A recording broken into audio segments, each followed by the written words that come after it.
Video like जरूर कर लीजिए और ऐसे वीडियो लगातार फ्री में पाने के लिए चैनल को तुरंत सब्सक्राइब कर लीजिए और बेल आइकन को जरूर टैप कर लीजिए ताकि आगे भी सारे वीडियो आपको मिलते रहे। यूट्यूब में फॉलो करते हैं तो प्लीज ये वाला फ्री टेलीग्राम चैनल जरूर ज्वाइन कर लीजिएगा। सारे नोटिफिकेशन सारे अपडेट यहीं पे आते हैं, ध्यान रखिए।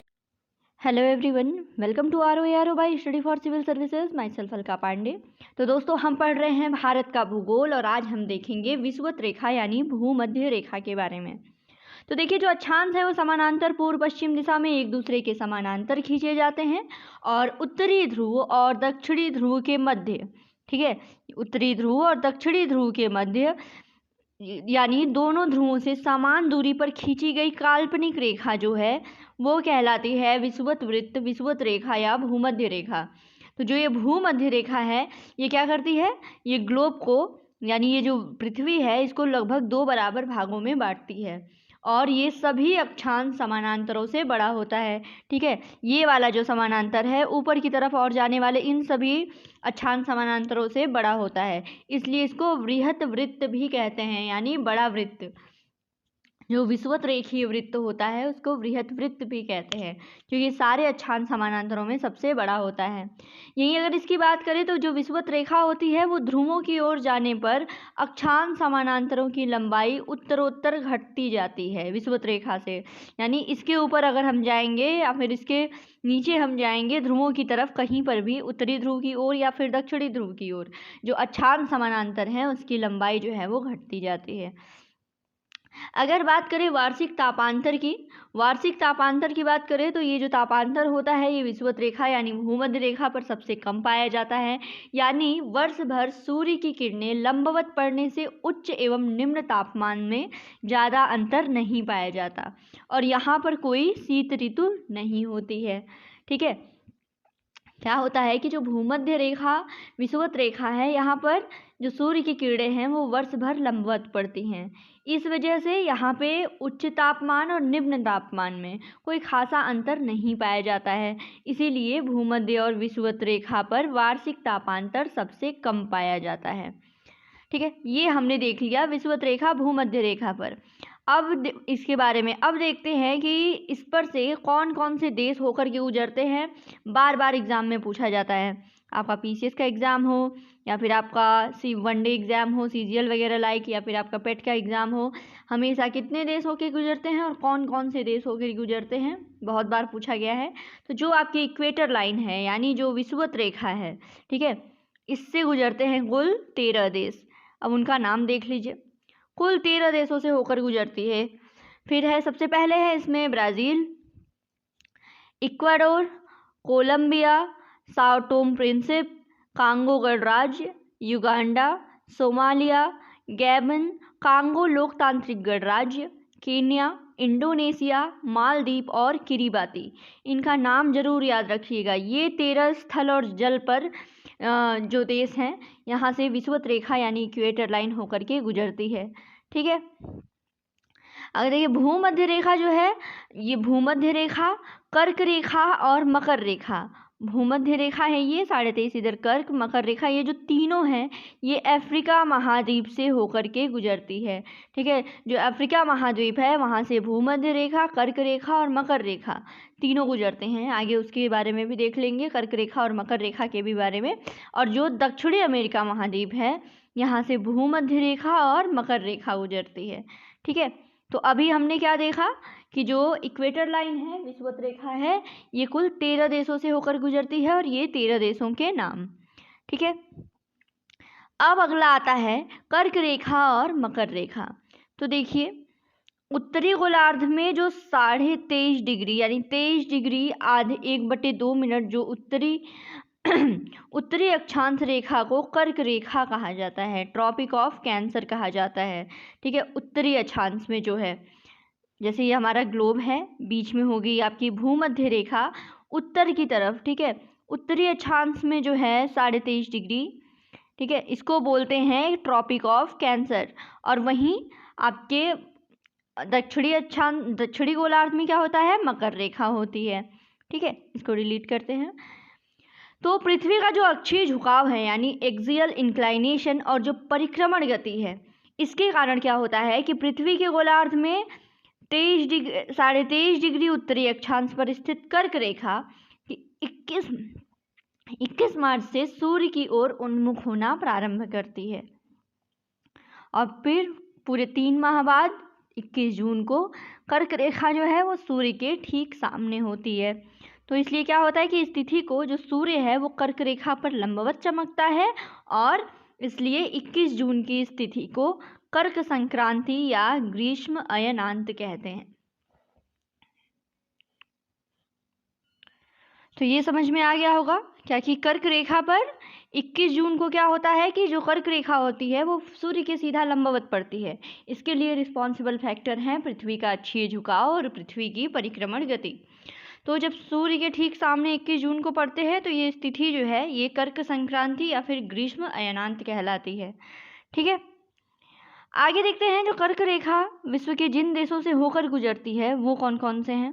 तो इसमें देखिए इतने देश हैं: हवाई द्वीप, Bahamas, Mauritania, Algeria, Myanmar, Oman, Mexico, Mali, संयुक्त राज्य अमेरिका, संयुक्त अरब अमीरात, बांग्लादेश, चीन, भारत भी है उसमें, मिस्र, नाइजर, लीबिया, सऊदी अरब, चाड और ताइवान। ठीक है, ये सारे देश जो हैं यहाँ से कर्क रेखा होकर के गुजरती है। नाम एक बार देखते रहिएगा बार बार। ठीक है, मकर रेखा। मकर रेखा किन किन देशों से होकर के गुजरती है?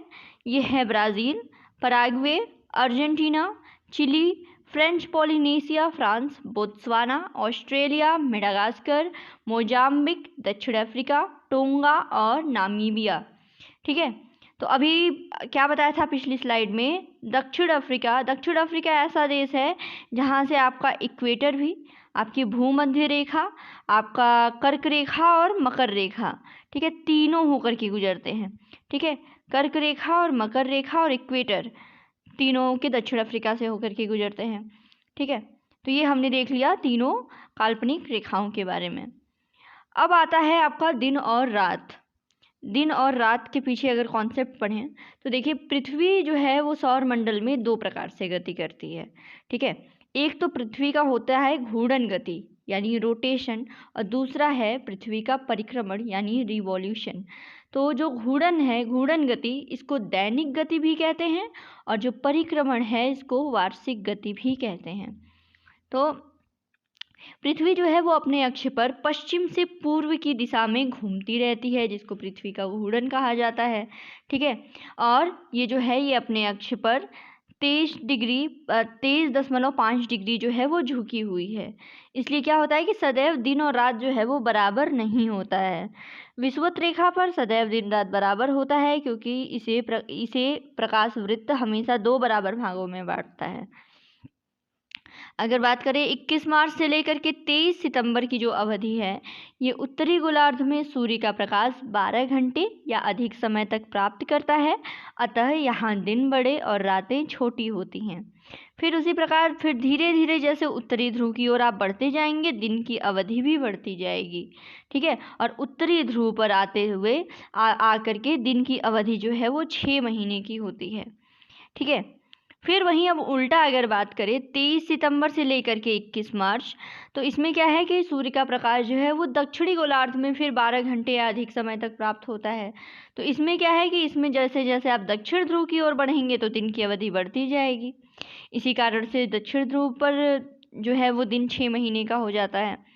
ठीक है, फिर पृथ्वी जो है वो अपने अक्ष पर घूर्णन के साथ साथ सूर्य के चारों ओर दीर्घ वृत्ताकार मार्ग पर लगभग 365 दिन 6 घंटे में एक चक्कर लगाती है। 365 दिन 6 घंटे में जो चक्कर लगाती है इसको परिक्रमण कहते हैं। पृथ्वी की वार्षिक गति है ये। तो इसलिए पृथ्वी जो है वो सूर्य के सापेक्ष अपनी स्थितियाँ भी बदलती रहती हैं और इसमें क्या है कि प्रमुख 4 अवस्थाएं आती हैं जिनसे ऋतु परिवर्तन होता है। ठीक है, तो ये देख लिया, ये तो इतना समझ में आ गया होगा कि जो घूर्णन गति है वो दिन रात के लिए रिस्पॉन्सिबल है और जो परिक्रमण है, जो वार्षिक गति है, वो ऋतु और जलवायु चेंज के लिए इम्पोर्टेंट है। ठीक है, अगला है संक्रांतियाँ। ये देख लेते हैं और कुछ डिटेल में। संक्रांति जो है यानी ग्रीष्म संक्रांति और शीत संक्रांति, ये वर्ष में 2 बार होती है। ग्रीष्म संक्रांति जो है 20-21 जून। 20-21 जून को ये होता है कि जो सूर्य है वो कर्क रेखा पर लंबवत पर चमकता है। ठीक है, कर्क रेखा पर लंबवत चमकता है और इस वजह से क्या होता है कि सूर्य का प्रकाश पूरा प्राप्त होता है और इस स्थिति को ग्रीष्म संक्रांति कहते हैं। 20-21 जून को जो उत्तरी गोलार्ध है, इसमें दिन की लंबाई सबसे ज़्यादा होती है। इसको कर्क संक्रांति कहा जाता है और इसी दिन दक्षिणी गोलार्ध में दिन की लंबाई सबसे कम रहती है। ठीक है, तो ये हो गया ग्रीष्म संक्रांति। और वहीं शीत संक्रांति क्या है, इसमें 20-21 दिसंबर को सूर्य जो है वो मकर रेखा पर लंबवत चमकता है, इसलिए इसको शीत संक्रांति कहते हैं। इसमें क्या है कि इसमें दक्षिणी गोलार्ध में दिन की लंबाई सबसे ज़्यादा होती है, तो उसी प्रकार उसके विपरीत आपके उत्तरी गोलार्ध में दिन की लंबाई सबसे कम होती है और इसी अवस्था को बोला जाता है मकर संक्रांति। ठीक है, तो ये तो हमने देख लिया संक्रांतियाँ। ठीक है, आगे और बढ़ते हैं, कुछ चीज़ें और देखते हैं। तो देखिए, ये जो वीडियो बनाया जा रहा है ना, आपके अपकमिंग जितने भी एग्ज़ाम हैं उनके लिए काफ़ी ज़्यादा इम्पॉर्टेंट है। वो आपका RO का एग्ज़ाम हो, PCS का एग्ज़ाम हो। देखिए, अभी MP का फॉर्म आ गया है, उत्तराखंड का फॉर्म आने वाला है, फिर UP PCS का एग्ज़ाम है, UPSC है, तो ऐसे ही बने रहिए। आगे देखते हैं इसके बारे में। अब अगला कॉन्सेप्ट आता है सैलें यानी रॉक्स। ठीक है, रॉक्स के बारे में पढ़ेंगे। तो देखिए, जो हमारी पृथ्वी है ना, वो पर्पटी सैलों की बनी हुई है और जो सैल का निर्माण होता है वो क्या, उसमें क्या होते हैं, एक या एक से ज़्यादा खनिज जो हैं ये मिलके सैलों का निर्माण करते हैं। सैल का मतलब ये है कि देखिए, सैल जो है एक प्रकार का कठोर या नरम या विभिन्न रंगों की हो सकती हैं। कोई ज़रूरी नहीं है कि सैल जो है उसका मतलब पत्थर होता है तो वो कठोर ही होगा, नहीं, सैल कठोर भी हो सकते हैं, नरम भी हो सकते हैं, विभिन्न प्रकार के रंगों के हो सकते हैं। पृथ्वी की जो पर्पटी है वो सैलों की ही बनी हुई है। जैसे सेल जो है ग्रेनाइट कठोर है, उसी तरह जो सैल खड़ी है वो नरम है। गैब्रो जो है उसका रंग काला होता है, वहीं क्वार्टाइज का रंग दूधी या सफ़ेद हो सकता है। तो ये सारे सैल हैं। कहने का मतलब ये है कि सिर्फ कठोर नहीं हो सकते, जैसा नाम से जनरलाइज कर सकते हैं कि हाँ सैल मतलब कठोर कुछ पत्थर ही होगा, नहीं, सैल कठोर भी हो सकते हैं, सैल खड़ी की तरह नरम भी हो सकते हैं, रंग भी अलग अलग हो सकता है। जैसे गैब्रो सैल जो है वो काला होता है, वहीं क्वार्टाइज जो है वो दूधी या सफ़ेद होता है। तो सैलों में जो खनिज घटकों का कोई निश्चित संगठन नहीं होता। ठीक है, और इसमें पाए जाने वाले जो सामान्यतः जो खनिज पदार्थ हैं वो है फेल्ड्सपर एंड क्वार्ट्ज। तो देखिए, सैलों तथा स्थलाकृतियों और तथा सैलों और मृदा में निकट संबंध होने के कारण भूगोल शास्त्री जो हैं वो भूगोल शास्त्रियों को सैलों का मौलिक ज्ञान होना आवश्यक होता है। ये विभिन्न प्रकार के हैं। इसके निर्माण पद्धति के आधार पर कि कैसे किस प्रकार से इनका निर्माण हुआ है, इनको 3 समूहों में डिवाइड किया गया है सैलों को। पहले तो नंबर 1 पर हैं आग्नेय सैल। आग्नेय सैल क्या होता है, मैग्मा और लावा से घनीभूत होते हैं ये। ठीक है, अवसादी सैल क्या होते हैं कि बहिर्जनित प्रक्रियाओं के द्वारा सैलों के अंशों के निक्षेपण का परिणाम। ठीक है, बहिर्जनित प्रक्रियाओं द्वारा सैलों के अंशों के निक्षेपण का परिणाम होते हैं अवसादी सैल। और वहीं कायांतरित सैल क्या होते हैं कि कोई भी जो उपस्थित सैल हो उसका पुनः क्रिस्टलीकरण जो हो जाए वो कहलाते हैं कायांतरित सैल। तो एक एक करके इनके बारे में देखेंगे। ये देख लीजिए, आग्नेय सैल, अवसादी सैल और कायांतरित सैल, 3 प्रकार के सैल होते हैं। तो चलिए फिर स्टार्ट करते हैं आग्नेय सैल से। आग्नेय सैल क्या होता है, इसका निर्माण जो है वो पृथ्वी के आंतरिक भाग के मैग्मा और लावा से होता है। ठीक है, जो ज्वालामुखी से या फिर जैसे भी मैग्मा लावा जो निकलते हैं वो जम जाते हैं, उसी से आग्नेय सैल का निर्माण होता है, इसीलिए इसको प्राथमिक सैल भी कहते हैं। फिर जो मैग्मा है वो ठंडा होकर के घनीभूत हो जाने पर आग्नेय सैल का निर्माण होता है। ठीक है, मैग्मा लावा जो निकलते हैं कुछ समय बाद जब वो ठंडे होते हैं, उसी से आग्नेय सैल का निर्माण होता है। याद रखिएगा, इसको प्राथमिक सैल कहते हैं। जो इग्निशियस वर्ड है, इग्नियस, ये लैटिन भाषा के इग्निस शब्द से बना है, जिसका अर्थ होता है अग्नि। ठीक है, तो जब ऊपरगामी गति में मैग्मा ठंडा होकर के ठोस बन जाता है तो ये आग्नेय सैल कहलाता है। और ठंडा और ठोस बनने की यह प्रक्रिया जो है वो पृथ्वी की पर्पटी या पृथ्वी की सतह पर हो सकती है। ठीक है, तो ये तो समझ में आ गया होगा। इनका जो वर्गीकरण है इनकी बनावट के आधार पर किया गया है।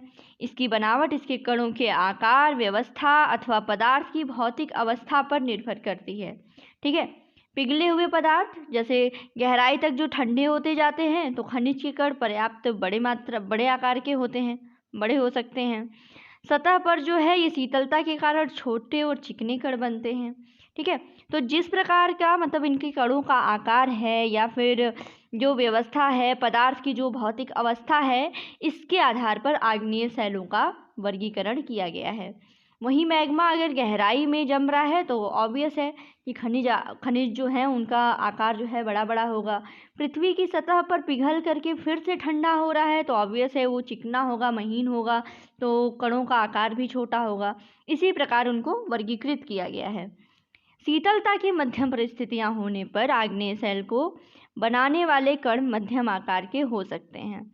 ठीक है, आग्नेय शैलों का कुछ एग्जाम्पल देख लीजिए, जैसे है आपका ग्रेनाइट है, ग्रेबो है, पैगमेटाइट है, बैसाल्ट, ज्वालामुखी, ब्रेसिया, टफ। ये जो हैं ये आग्नेय शैलों के प्रकार हैं। आगे बढ़ते हैं। अवसादी शैल की अगर बात करें, अवसादी शैल यानी सेडिमेंट्री, इसकी उत्पत्ति हुई है लैटिन भाषा के सेडिमेंट शब्द से, जिसका अर्थ होता है व्यवस्थित होना। ठीक है, पृथ्वी की सतह की शैलें जैसे आग्नेय, अवसादी और कायांतरित ये अपक्षयकारी कारकों के प्रति अनावृत होती हैं, जो विभिन्न प्रकार के विखंडों में विभाजित होती हैं। ठीक है, फिर ऐसे उपखंडों का क्या होता है कि बहिर्जनित कारकों के कारण इनका संवहन होता है, निक्षेपण होता है। तो इससे बनी हुई जो शैलें होती हैं ये अवसादी शैल कहलाती हैं कि सघनता के द्वारा ये संचित पदार्थ मैलों में परिणत हो जाते हैं और यह प्रक्रिया शिलीभवन यानी लिथिफिकेशन कहलाती है। ठीक है, और बहुत सी अवसादी शैलों में निक्षेपित जो परतें होती हैं वो शिलीभवन के बाद भी अपनी विशेषता बनाए रखती हैं।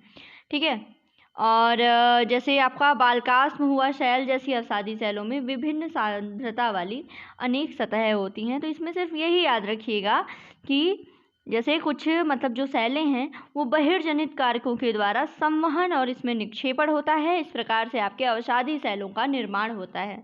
ठीक है, और इनका भी निर्माण पद्धति के आधार पर इनका भी वर्गीकरण 3 समूहों में किया गया है। इम्पॉर्टेंट है बहुत। पहला तो है यांत्रिकी रूप से निर्मित। यांत्रिकी रूप से निर्मित क्या है? बालुकास्म है, पिंड शिला, चूना प्रस्तर, सेल, विमृदा इत्यादि। कार्बनिक रूप से निर्मित कौन कौन से हैं? गीजराइट, खड़िया, चूना पत्थर, कोयला, ये सारी चीज़ें। और रासायनिक रूप से निर्मित कौन कौन से हैं? श्रिंग प्रस्तर है, चूना पत्थर है, हेलाटाइट है, पोटास है, ये सारी चीज़ें। ठीक है, तो ये देख लिया ना। अवसादी शैल ये बनते हैं आपके बहिर्जनित कारकों के द्वारा संवहन और निक्षेपण की क्रियाओं से, और इनके निर्माण के आधार पर इनको 3 भागों में बांटा गया है। पहला तो यांत्रिक, कार्बनिक और रासायनिक रूप से निर्मित, और उनका एग्जाम्पल देख लीजिएगा, अच्छे से याद कर लीजिएगा। कोयला, चूना पत्थर याद रखिएगा। कोयला, चूना पत्थर जो है कार्बनिक रूप से निर्मित अवसादी शैलें हैं। ठीक है, तीसरा बचा आपका कायांतरित शैल। कायांतरित शैल क्या होता है? कायांतरित का मतलब क्या है कि स्वरूप में परिवर्तन। ठीक है, जो पहले से शैल हैं उनका फिर से विक्रिस्टलीकरण हो या फिर चाहे जैसे भी उसी के रूप में परिवर्तन जो होता है वो कायांतरित शैल कहलाती है, साधारण भाषा में देखो तो देखिए, दाब, आयतन और तापमान में परिवर्तन की प्रक्रिया के कारण फलस्वरूप इन शैलों का निर्माण होता है। ठीक है, और दाब, आयतन, तापमान में परिवर्तन के कारण ये निर्मित होती हैं, ये देख लिया हमने। जब विवर्तनिक प्रक्रिया के कारण शैल जो है वो निचले स्तर की ओर बलपूर्वक खिसक जाती है, और तब भूपृष्ठ से उठता पिघला हुआ मैग्मा भूपृष्ठीय शैलों के संपर्क में आ जाता है, और ऊपरी शैलों के कारण निचली शैलों पर अधिक दबाव पड़ता है, तब होता है कायांतरण। ठीक है, इसमें क्या है? ये कायांतरण यह प्रक्रिया है जिसमें समेकित शैलों में पुनः क्रिस्टलीकरण होता है और वास्तविक शैलों में पदार्थ पुनः संगठित हो जाते हैं। तो कायांतरिक शैल यानी बस सिंपल याद रखिएगा कि स्वरूप में परिवर्तन। ठीक है, जो पहले से शैल हैं उनमें तापमान, दाब और आयतन में जो परिवर्तन होता है वो उससे बनता है कायांतरित शैल। आगे देख लेते हैं इसी में आगे कि शैली चक्र होता क्या है। ठीक है, शैली चक्र की अगर बात करें तो शैली चक्र शैलें अपने मूल रूप में अधिक समय तक नहीं रहती हैं, इसमें परिवर्तन होते रहते हैं। ठीक है, इसलिए शैली चक्र क्या है, एक प्रकार की सतत प्रक्रिया होती है जिसमें पुरानी शैलें परिवर्तित होकर के नया रूप ले लेती हैं। इम्पॉर्टेंट फैक्टर इसके लिए रिस्पॉन्सिबल क्या हैं, पिछले ही स्लाइड में देखा था, ताप, दाब और आयतन में परिवर्तन। ठीक है, फिर है आग्नेय शैल जो होती हैं वो प्राथमिक शैलें होती हैं। देखा था कैसे प्राथमिक शैलें होती हैं कि ये आपके लावा और मैग्मा जो है ये निकलते हैं, ठंडे होते हैं पृथ्वी की सतह पर या अंदर। वो इनका प्रकार जो है वो कणों के खनिजों के आकार पर डिपेंड करता है। ठीक है, तो ये तो आग्नेय शैलें हो गई, और तथा अन्य जो बची हैं अवसादी और कायांतरित, ये जो हैं प्राथमिक शैलों से ही निर्मित होती हैं। आग्नेय शैल को कायांतरित शैलों में परिवर्तित किया जाता है और किया जा सकता है, और आग्नेय कायांतरित शैलों से प्राप्त अंशों से अवसादी शैल का निर्माण होता है। ठीक, अवसादी शैलें जो हैं वो अपखंडों में परिवर्तित हो सकती हैं तथा ये अपखंड शैलों के निर्माण का एक स्रोत हो सकते हैं। निर्मित भूपृष्ठीय शैलें आग्नेय, कायांतरित और अवसादी प्रत्यावर्तन के द्वारा पृथ्वी के आंतरिक भाग में नीचे की ओर जाती हैं। ठीक है, इस प्रकार आंतरिक भाग में ही तापमान बढ़ने के कारण मैग्मा में परिवर्तित हो जाती हैं, जो कि आग्नेय शैलों का मुख्य स्रोत है। ठीक है, इसमें यही बोला जा रहा है कि जैसे जो शैली चक्र है निरंतर चलने वाली प्रक्रिया है। ठीक है, इसमें कई फैक्टर हैं, जैसे आपका कायांतरण, गलन, पिंडन, अपक्षरण, अपवर्धन, शिलीभवन, ये सारी प्रक्रियाएं होती रहती हैं। आग्नेय शैलों से आप कायांतरित शैलें और आग्नेय शैलें और बाहरी फैक्टर्स की वजह से उनमें निक्षेपण और अवक्षरण होता है, इस वजह से फिर अवसादी शैलों का निर्माण होता रहता है। ठीक है, ये ग्राफ है जिसको आप एग्जाम में अपने ड्रॉ कर सकते हैं। तो ये आपका शैली चक्र है। ठीक है, अब आगे पढ़ेंगे हम लोग नेक्स्ट वीडियो में। अभी के लिए इतना ही। तो दोस्तों, आपका आने वाला है RO का पेपर। अभी प्रेजेंट डेट में आपके APS की और साथ ही साथ आपके MPPCS की भी नोटिफिकेशन आ सकती है। फरवरी मार्च में हो सकता है कि आपका उत्तराखंड PCS का एग्ज़ाम हो, और इस बार लोग बोल रहे हैं कि अप्रैल तक आपका UP PCS का भी पेपर हो जाएगा। तो देखिए, GK GS जो है वो सभी एग्ज़ाम के लिए काफ़ी ज़्यादा इम्पॉर्टेंट है। ऐसे ही बने रहिए, पढ़ते रहिए। Thank you so much.